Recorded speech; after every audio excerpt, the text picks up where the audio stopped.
भंडारण या संग्रह या वेयर हाउसिंग के बारे में जानेंगे। भंडारण से आशय किसी विशेष रूप से निर्मित भवन से है जहां पर कच्चा माल, अर्धनिर्मित माल तथा निर्मित माल उस समय तक सुरक्षित रखा जाता है जब तक कि माल के स्वामी द्वारा उसकी मांग न की जाए। भंडारण का मूलभूत उद्देश्य उत्पादन से उपभोग के समय अंतकाल में वस्तुओं की गुणवत्ता एवं उपयोगिता को सुरक्षित रखे जाने से है। भंडार गृह से आशय एक ऐसे स्थान से है जहां पर कच्चे अथवा निर्मित माल को भावी विक्रय के हेतु सुरक्षित रखा जाता है। भंडार गृह देशी तथा अंतर्राष्ट्रीय व्यापार से संबंधित माल के संग्रह के लिए निर्मित रूप से निर्मित भवन है। हम कह सकते हैं कि माल का भंडार गृह एक ऐसा निर्मित रूप से निर्मित स्थान है जहां पर माल को भावी विक्रय के हेतु सुरक्षित रखा जाता है। इस स्थान पर माल का भंडारण करने के पश्चात विक्रेता उसे धीरे धीरे क्रेता की आवश्यकता अनुसार बेचता रहता है। भंडार गृह व्यापार के वृद्धि में सहायक होते हैं। वस्तुओं को एक विशेष स्थान पर व्यवस्थित ढंग से सुरक्षित रखने की क्रिया को संग्रह कहते हैं। प्रत्येक वस्तु प्रत्येक समय एवं प्रत्येक स्थान पर उपलब्ध नहीं होता है। मौसम के समय एवं निश्चित स्थान पर ही उपलब्ध होता है। आम निश्चित जगह निश्चित मौसम में ही उपलब्ध होता है, जबकि इसकी मांग समूचे भारत के अतिरिक्त विश्व के अन्य देशों में भी रहती है। आम को नियमित रूप से भारत के सभी क्षेत्रों एवं विदेशों में उपलब्ध कराने के लिए इसे मौसम के समय भंडार गृहों में रखना परम आवश्यक है। आजकल तो कच्चे माल, अर्धनिर्मित माल तथा निर्मित माल सभी को भंडार गृह में रखना पड़ता है ताकि उसे मांग होने पर तुरंत उपलब्ध कराया जा सके। भंडार गृह आदर्श भंडार गृह के लक्षण निम्न है।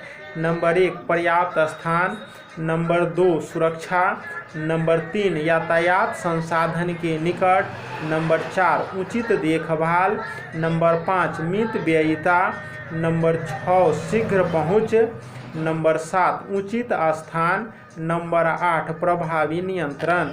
इसके बाद भंडार गृह के कार्य निम्न है।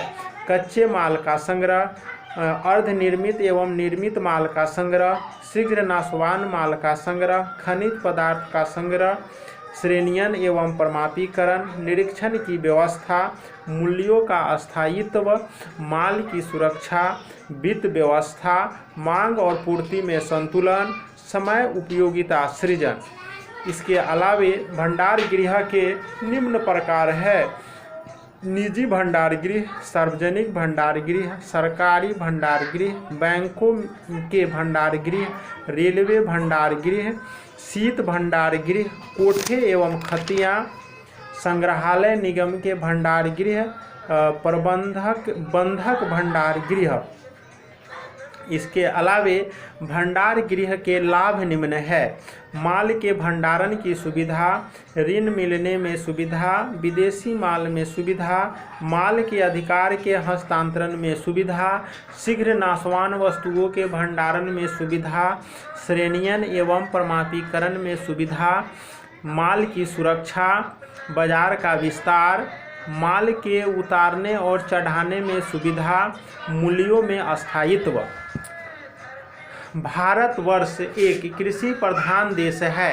कृषि उत्पाद वस्तुएं शीघ्र नाशवान होती है। अतएव यदि उनके भंडारण करके न रखा जाए तो वे नष्ट हो जाते हैं।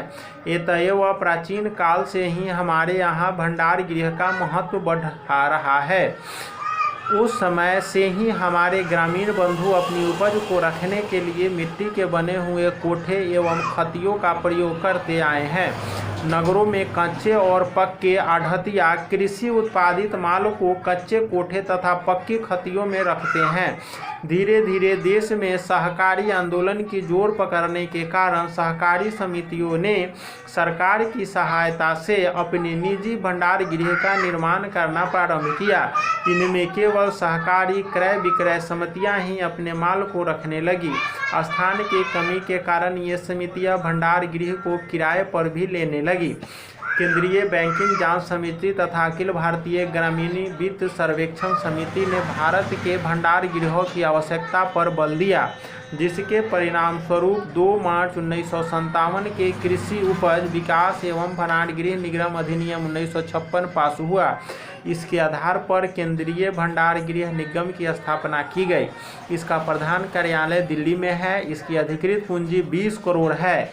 इसका मुख्य उद्देश्य विभिन्न स्थानों पर आधुनिक भंडार गृहों का निर्माण करना है। इस निगम का संचालन एक संचालकीय बोर्ड द्वारा होता है।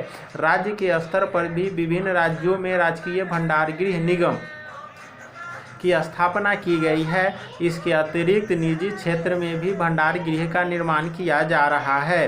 भंडार गृह से आशय विशेष रूप से निर्मित भवन से है, जहां पर कच्चा माल, अर्धनिर्मित माल तथा निर्मित माल उस समय तक सुरक्षित रखा जाता है जब तक कि माल के स्वामी द्वारा उसकी मांग न की जाए। ओके।